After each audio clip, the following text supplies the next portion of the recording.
27장. 우리가 배를 타고 이탈리아로 가기로 결정되자 그들은 황제의 부대의 소속 율리오라는 백부장에게 바울과 다른 죄수들을 넘겨주었습니다. 우리는 아드라무떼노에서 온 배를 타고 떠났습니다. 그 배는 아시아 지방의 여러 항구를 거쳐가는 배였습니다. 데살로니가 출신의 마게도니아 사람인 아리스다고가 우리와 함께 가게 되었습니다. 이튿날 우리는 시돈에 도착했습니다. 율리오는 바울에게 매우 친절했습니다. 그는 바울이 자유롭게 친구들에게 갈 수 있게 해주었고 그들이 바울에게 쓸 것을 줄 수 있게 하였습니다. 시돈을 떠나 항해를 계속하려고 했을 때 맞바람이 세차게 불어와 키프로스 섬에 바짝 붙어 항해해야 했습니다. 우리는 길리기아와 밤빌리아 앞바다를 가로질러 항해한 후에 루기아 지방의 무라에 도착했습니다. 그곳에서 로마 군대 백부장은 알렉산드리아를 떠나 이탈리아로 가는 배를 발견하고 우리를 그 배에 태웠습니다. 우리는 며칠 동안 천천히 항해한 끝에 간신히 니도 앞바다에 이르게 되었습니다. 맞바람이 너무 세차게 불어와 우리가 가려던 항로로 더 이상 나아갈 수 없어서 살몬의 맞은편에 있는 크레타 섬을 끼고 항해하였습니다.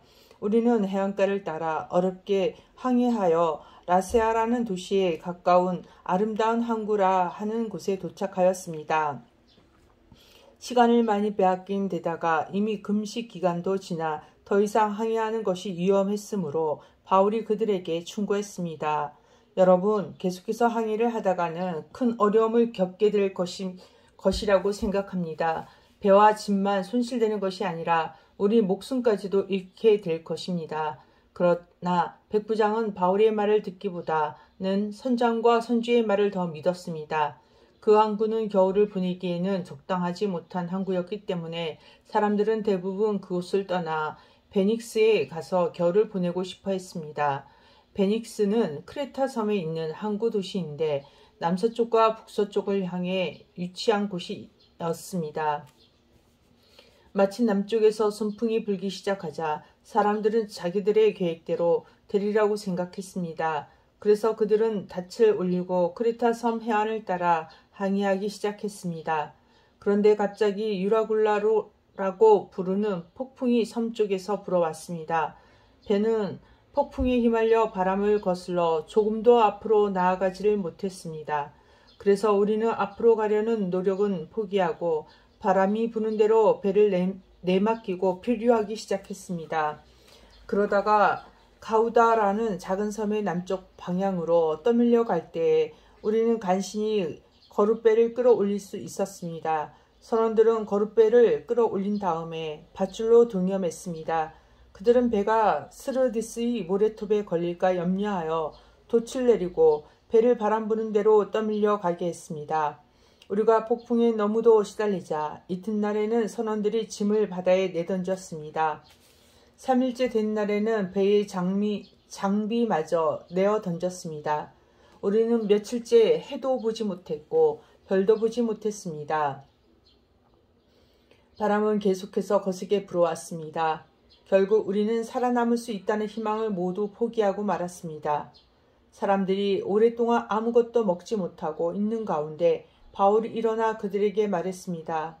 여러분, 내가 크레타 섬을 떠나지 말자고 한 말을 들었어야 했습니다.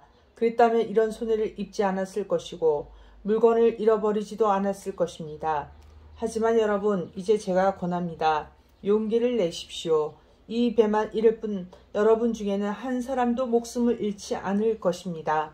지난밤에 나의 주님이요 내가 섬기는 하나님의 천사가 내 곁에 나타나 이렇게 말해 주었습니다. 바울아, 두려워하지 마라. 너는 반드시 황제의 가이사 앞에 서야 한다. 하나님께서 너와 함께 항해하는 모든 사람들의 목숨을 너에게 맡겨주셨다. 그러니 여러분, 용기를 내십시오. 나는 하나님을 믿습니다. 모든 일이 하나님의 천사가 내게 말씀하신 대로 이루어질 것입니다. 우리는 반드시 어떤 섬에 밀려가 닿게 될 것입니다.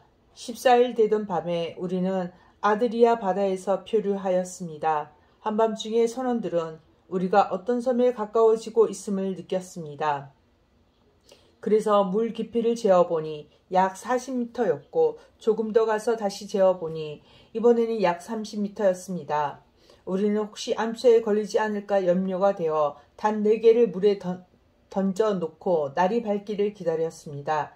그런데 서너 몇 사람이 배에서 빠져나갈 속셈으로 배 앞쪽에 닻을 더 내린다는 구실로 거룻배를 물에 내렸습니다. 그러자 바울이 백부장과 군인들에게 이 사람들이 배에 남아있지 않으면 당신들마저 구조되지 못합니다. 라고 말했습니다. 그래서 군인들이 밧줄을 끊어서 거룻배를 떼어버렸습니다. 날이 밝을 무렵 바울은 모든 사람에게 음식을 먹으라고 권하면서 말했습니다. 지난 14일 동안 여러분은 마음을 졸이며 지금까지 아무것도 먹지 않고 지냈습니다. 하지만 이제는 음식을 드십시오. 그래야 살아남을 수 있습니다. 여러분 중에 그 누구도 머리카락 하나도 잃지 않을 것입니다. 바울은 이 말을 하고서 모든 사람 앞에서 빵을 들어 하나님께 감사 기도를 드리고 빵을 떼어 먹기 시작했습니다. 그러자 사람들도 용기를 얻어 음식을 먹었습니다. 배 안에 있던 사람들은 모두 276명이었습니다. 사람들은 음식을 배불리 먹고 나서 식량을 바다에 던져 배를 가볍게 했습니다. 날이 밝았습니다. 사람들은 그곳이 어느 땅인지는 알 수 없었지만 그들의 눈에 모래밭이 있는 항만이 눈에 띄었습니다. 그래서 그들은 어떻게 해서든지 배를 모래밭에 대기로 작정하였습니다. 그들은 밧줄을 끊어서 닻을 바다에 버리는 동시에 키를 묶은 밧줄을 풀었습니다. 그리고 앞돛을 올려서 바람을 타고 해안 쪽으로 배를 몰았습니다.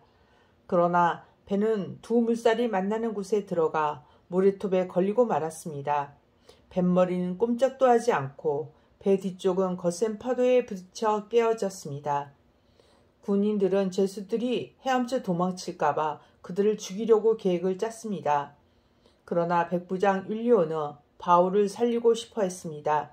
그는 군인들이 죄수를 죽이지 못하도록 헤엄칠 수 있는 사람은 모두 바다로 뛰어들어 육지로 올라가라고 명령했습니다. 남은 사람들은 널빤지나 부서진 배 조각을 붙잡고 나가게 명령했습니다. 그들은 모두 무사히 육지로 올라왔습니다. 아멘.